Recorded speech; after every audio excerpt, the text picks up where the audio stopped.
Good morning, gamers. Welcome back. I am the AMDM Lee. This is my cup of coffee, and you're watching BridgeWater Knights.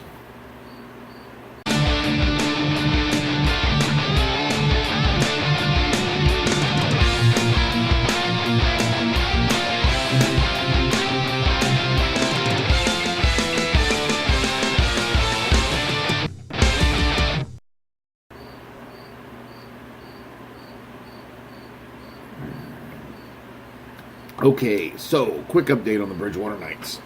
My chair is sinking again.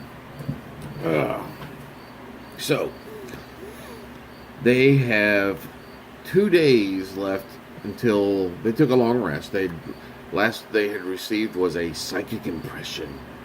Gone to see a scryer and gotten a psychic impression of barbed manacles, hooded figures, green scales, and a large, fat toe. Not a thumb, a toe. So, they started doing in there. They took a long rest, and then now it's two more days until the full moons, the dual full moons. So they're doing their investigation thing. They go see Mathis. They decide to split the party. One of the players goes to try to meet up with a contact that is their contact's contact to see if they can get some more information on the... Well, first they go to Lord Zachariah's office. They have a meeting with him and trying to find out more information, which Lord Zacharias has never heard of one of these missing persons, who happens to be from the Frog Hill neighborhood, upper crust neighborhood that Lord Zachariah lives in. He's never heard of this particular person, so they go to the Temple District, and the cleric sees something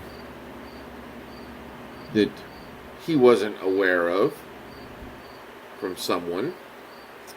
I can't reveal all details. It's hard to do that. I cannot reveal all the details, like whispers. Which I do like about the new...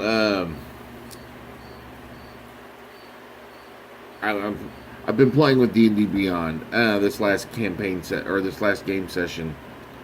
So it allows you to add things to their character sheets. So in essence, you can add notes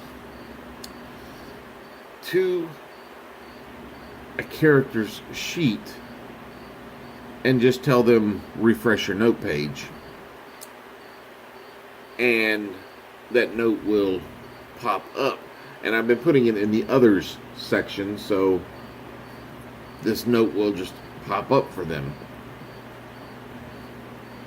and they can go in there and they can read it, which is really cool. So they go to the cleric trying to find out somebody else. They find out one of the guys is just an orphan. They meet up with a member of the Thieves Guild. He tells them that, oh, those are just the people that have been reported missing. There's been several homeless people, just vagrants, really, who have gone missing. People nobody would care to miss. So then they continue to meet up with the other half of the party meets up with the big toe, the large toe, which is Broad Toe, a mob boss basically, who owns a casino and is doing some other things. They meet up with him and they realize that he's definitely making a profit off of the destruction in the town, and that his accountant started shifting when certain things were mentioned about the missing peoples and such, and things going on. So they left very politely, decided to regroup, then went back to follow this gentleman one of the players, who is a tabaxi bard, turns themselves invisible and follows the accountant, who goes by the name of, I want to make sure I say it right, lots of notes, Neldor Gildingard. He decides to follow Neldor Gildingard back into an office. He's invisible. Of course, he's stealthing along. Follows him back into a room. Alright, I'm stealthed, I'm invisible. I'm like, alright, well, Neldor goes and sits at his desk and he's writing something down. He goes, well, I want to look over his shoulder. I want to kind of look and see what he's writing. Stealth roll over. He leans over. He reads the paperwork and it says, I know you're here. I can smell you. At that point, he freaks the frack out. The bard is like, So I had to do a start. He was frozen in fear. So I started a countdown. I'm like, boom, boom, boom. And he's like, all right, I start to run.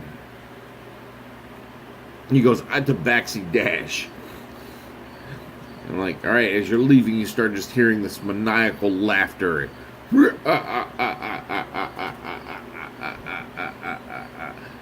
And he's tabaxi dashes out of the building just long enough, stops in the casino lobby where the other two players are at, just long enough to go, I'm out. So they hear, I'm out, and that's it. And he is gone. He tabaxi dashes all the way back across town. They get outside, they regroup, and they're like, okay, it's definitely this guy. He is involved big time. So where are they keeping this? They're trying to figure out where this ritual's taking place. So they decide to go back to the scene of the original problem where they found the druid at. They get back there. They're searching around. They're looking for secret entrances to caves or something. After a few moments there, as they're searching, looking under rocks, they hear a voice going, you're not going to find any secret entrances here. And out from behind one of the rocks steps Neldor Gildingard, the one that they had followed in the casino. So they confront him like, what are you doing? Oh, you a green-skinned lizard? You want a lizard man? And he goes, oh, before they left, he comes out after the tabaxi takes off. He comes out, and one of the players, the one that saw him shifting a little bit, looks over at him, says something to him, and he smiles, and these very sharp teeth are seen. So then they go ahead and leave because they don't want to start anything in Julie's place. Get over there. He's like, oh, you're a lizard man. He goes, oh, I'm much more than that. And the wings pop out of his back. And now, standing before them is a green dragon. So, next week, we start the episode with the... that needs to focus because it's focused on me. We start the episode with them fighting the green dragon. Unfortunately, it's a young green dragon. But it's a green dragon. And, okay, so that's where I ended the game this last week.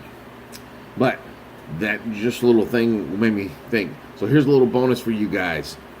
Home Depot right now has started putting up their Halloween decorations.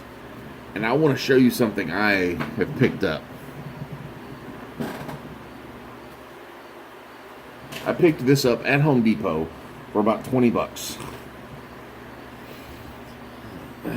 This large, colossal size dragon with, oh, you can barely see it on here, but light up eyes. It's all fixed, it's all hard plastic, but it is colossal size when compared to miniatures. It is awesome, and it's probably going to get a little bit of a paint job. Not all of it's hard plastic, but probably going to get a little bit of a paint job to blend in a little bit more with my miniatures.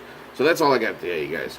If you like these videos, please click on the like button. If you think someone else would like them, please click on the share button. Every like's an inspiration, every share is an advantage, and every subscription is an experience point. Help me gain 300 experience points so I can get to second level. And as always, for every video that you share, the AMDM does hereby authorize you to have 10 experience points. Just tell your DM the AMDM said so. And that's all I've got, so go roll some dice.